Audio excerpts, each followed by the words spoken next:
তোরা কি সেজেছিস? মা কালী গো মা কালী। তুই কালী সেজেছিস? বাহ বাবা, বেশ ভালো লাগছে, বেশ ভালো লাগছে লক্ষ্মী। তা মামি কোথায় রে? মামি তো কালী পুজো দেবে বলে পেছনে আসছে। হ্যাঁ, কিন্তু মন্দির তো বন্ধ, আর মামি কালী পুজো দিতে পারবে না। এই লক্ষ্মী, মেরেই ফেলবো আমি তোকে আজকে। অলক্ষী, অলক্ষী, অলক্ষী। কি হলো? কোথায় কোথায় গেল? কেন পুজো দেবে তো? সে আর হচ্ছে না, মন্দির বন্ধ। তোমাকে যা জিজ্ঞেস করছি তার উত্তর দাও। অলক্ষী কোথায়? অলক্ষ্মী? অলক্ষ্মী কোথায় আমি কি করে জানবো? তা তো তুমি জানবেই না। না শরীর সাক্ষী মাতাল। এই যে মা, সাক্ষী এখানে। দাঁড়া, ওকে আমি পরে মজা দেখাচ্ছি। আগে তো পান্ডাটাকে ধরি। অলক্ষী, না না, মানে এই বিনতি, এই বিনতি, অলক্ষী। ও, দরজা বন্ধ করে বাঁচবি ভেবেছিস না? অলক্ষী, দাঁড়া দাঁড়া। এই এই এই আমি এখানে বসলাম। বেরোবি না? না বেরোতে তো তোকে হবে। তারপরে দাঁড়া, তোর মুন্ড দিয়ে মালা যদি আমি আজকে না পড়েছি না। বিনতি বিনতি, শোনো, বাচ্চা দুষ্টুমি করেছে। খবরদার, একে তুমি দুষ্টুমি বললে ভালো হবে না বলে দিচ্ছি। এ তো ডাকাতি। তোমার ভাগ্নি একদিন ডাকাত হবে, আমি বলে দিলুম। ঘরের কাজকর্ম। উঠবো না, আমি এখান থেকে উঠবো না। বারে, তুমি না উঠলে পুটি মার খাবে কি করে? তুমি ওকে কিছু বলবে না মা? ওর ব্যবস্থা আমি পরে করছি। আয় আয় তুই একবার বাইরে। মুগিনি, একটা উপায় বলো না, কি করবো আমি? সুধীরের বাড়িতে তুমি চেনো, সে কত দূর। কাল সকাল সকাল যদি বেরোতে না পারি তাহলে তো পৌঁছতে পারবো না। কি হলো, উপায় বলবে না তো তুমি? উপায়, আমি কিন্তু গলায় দড়ি দেবো। কোথায় দড়ি, কোথায় গেলো দড়ি? গলায় দড়ি দেবো, আমি গলায় দড়ি দেবো, ঠিক গলায় দড়ি দেবো আমি। উঠোনে টাঙানো আছে। হ্যাঁ, ও সেটা উঠোনে টাঙিয়ে রেখেছো? বারে, আমি কি করলাম? আমি জানি এটা তোমারই কাজ। আমি করেছি, বেশ করেছি। দুদিন অন্তর অন্তর শুধু বলবে গিন্নি কথা বলো, গিন্নি কথা বলো, গিন্নি। আমি গলায় দড়ি দেবো, লাগে না। ঠিক আছে, তোমাকে আর বিরক্ত করবো না। তুমি যদি একবার বলে দাও এই ঘর থেকে আমি বেরোবো কি করে? ও, দড়ির বেলাতে এক কথাই বলে দিলে, আর এখন ভাবি?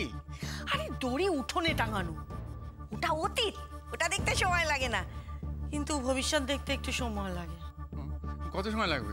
দাঁড়াও, ঘড়ির কাঁটার একটু ঘুরুক। ঘড়ির কাঁটা কতটা ঘুরবে? ঘড়ি ওই দাও, যা চলে গেল। এদিকেও বন্ধু, ওদিকেও বন্ধু। এখন খালি ঘড়ি থেকে অপেক্ষা, ঘড়ি থেকে অপেক্ষা।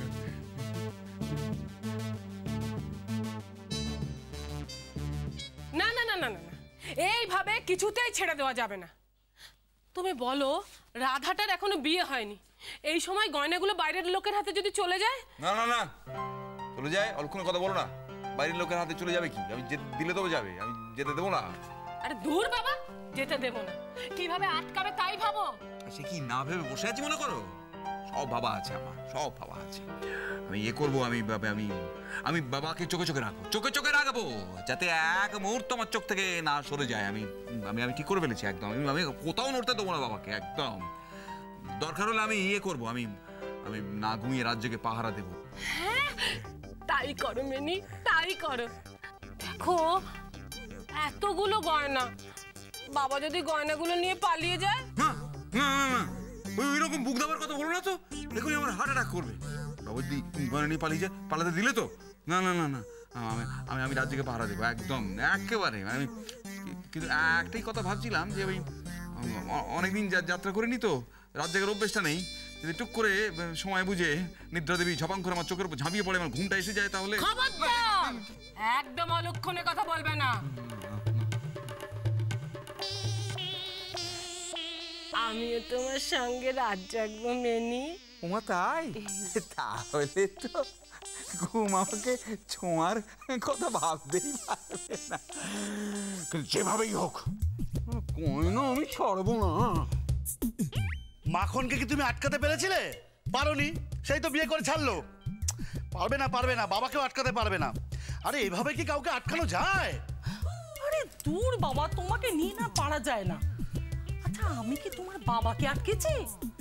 আমি তো আটকেছি গয়নাগুলোকে। যাক না যাক, বিয়ে করতে যাক। আরে শোনো শোনো, বিয়ের দুটো শর্ত আছে। দুটো শর্ত? কি কি শর্ত? এক, শাশুড়িকে নিয়ে বাড়িতে ঢুকতে পারবে না। আর দুই, গয়নাগুলো বাড়ির বাইরে যাবে না। করুক, বিয়ে করুক, ঘর জামাই থাকুক, তাতে কে বাধা দিয়েছে? তাহলে তো আমাদের রাজ্যকে পাড়া দিতে হয়। আরে সেই কথাই তো বলছি। আরে বাবা, অন্যদের উপর তো আর ভরসা করা যায় না। তুমি আর আমি মিলে পাহারা দেব। তারপরে বেজাল কিছু দেখলে অন্তত ডেকে সবাইকে জড়ো করতে পারবো। তাহলে আগে কে জাগবে? কেন? প্রথমে আমি ঘুমোবো, তুমি জাগবে, তারপর তুমি জাগবে, আমি ঘুমোবো। বেশ বেশ, তাহলে আগে তুমি ঘুমোবে। তো তুমি ঘুমিয়ে পড়ো। ঠিক আছে, আমি জেগে আছি।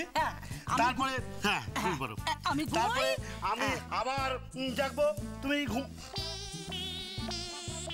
মানে তুমি ঘুমোবে, আমি জাগবো, তারপর আবার তুমি ঘুমোবে, আমি জাগবো। মানে সারা রাত ধরে আমি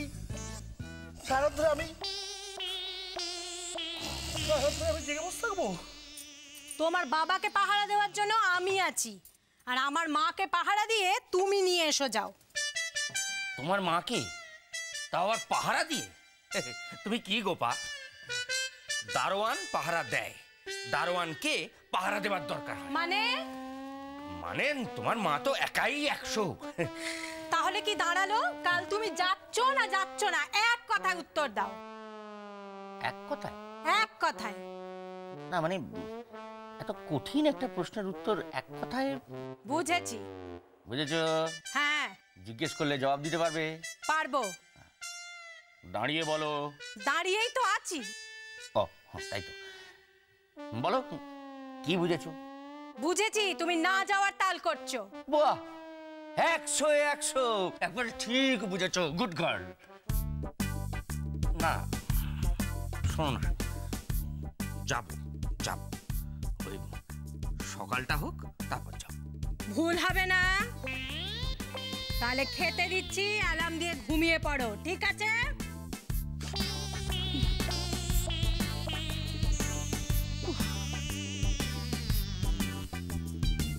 আজ তো কাটালাম, কাল কি করবো? শেরখা ক্রমশ দিল্লির দিকে অগ্রসর হচ্ছে বুঝতে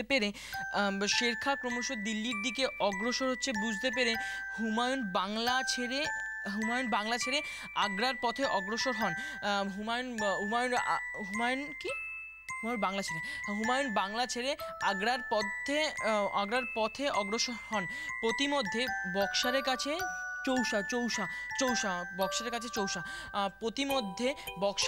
চৌসা নামক স্থানে শেরখা তার পথ অবরোধ করেন।